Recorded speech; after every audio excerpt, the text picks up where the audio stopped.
Hi everyone, welcome to Mommy's Hut. இன்னைக்கு நம்ம முட்டை குழம்பு எப்படி பண்ணலாம்ங்கறத பார்க்கலாம். இதற்கு தேவையான பொருட்கள்,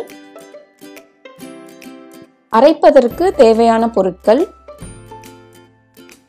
கடாய் நல்லா சூடானதும் 1/2 டீஸ்பூன் சீரகம், 1/2 டீஸ்பூன் சோம்பு, 5 இல்ல 6 பீஸ் தேங்காய், 2 சின்ன வெங்காயம், இதை எல்லாத்தையும் 2 நிமிஷத்துக்கு ரோஸ்ட் பண்ணி எடுத்துக்கோங்க.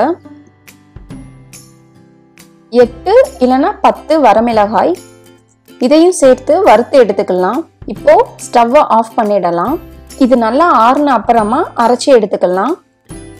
தேவையான அளவு தண்ணி ஊற்றி இந்த மாதிரி நல்லா ஃபைன் பேஸ்டா அரைச்சி எடுத்துக்கோங்க. 2 டேபிள் ஸ்பூன் எண்ணெய், எண்ணெய் காஞ்சதும் கடுகு, உளுந்து, கருவேப்பிலை, ஒரு கையளவு நல்லா சின்னதா கட் பண்ண சின்ன வெங்காயம், காரத்துக்கேற்ப ஒரு பச்சை மிளகாய், அதை நடுவில் இந்த மாதிரி கீறி கட் பண்ணி போட்டுக்கலாம். நல்லா மிக்ஸ் பண்ணி விட்டுட்டு வெங்காயம் வதங்குற வரைக்கும் குக் பண்ணுங்க. வெங்காயம்னா நல்லா வதங்கின அப்புறமா ஒரு தக்காளியை இந்த மாதிரி பொடியா கட் பண்ணி ஆட் பண்ணிக்கிடலாம். தக்காளி நல்லா மசிஞ்சு வர்ற வரைக்கும் குக் பண்ணி எடுத்துக்கலாம். இப்போ வெங்காயம் தக்காளி நல்லா குக் ஆயிடுச்சு. 1/4 டீஸ்பூன் மஞ்சள் பொடியை சேர்த்துக்கிடலாம். இதை நல்லா மிக்ஸ் பண்ணி விட்டுக்கலாம்.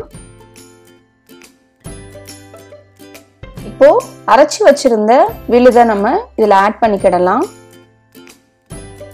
குழம்புக்கு தேவையான அளவு தண்ணீர் சேர்த்துக்கலாம். நான் இதில் 1/2 கப் தண்ணி சேர்த்துருக்கேன். குழம்புக்கு தேவையான அளவு உப்பு, ஒரு லிட் வச்சு கவர் பண்ணி மீடியம் ஃப்ளேம்லேயே குழம்பு நல்லா திக்காகி வர்ற வரைக்கும் குக் பண்ணி எடுத்துக்கலாம். இப்போ லிட்டை ஓபன் பண்ணி பார்க்கலாம். குழம்பு நல்லா திக்காயிடுச்சு.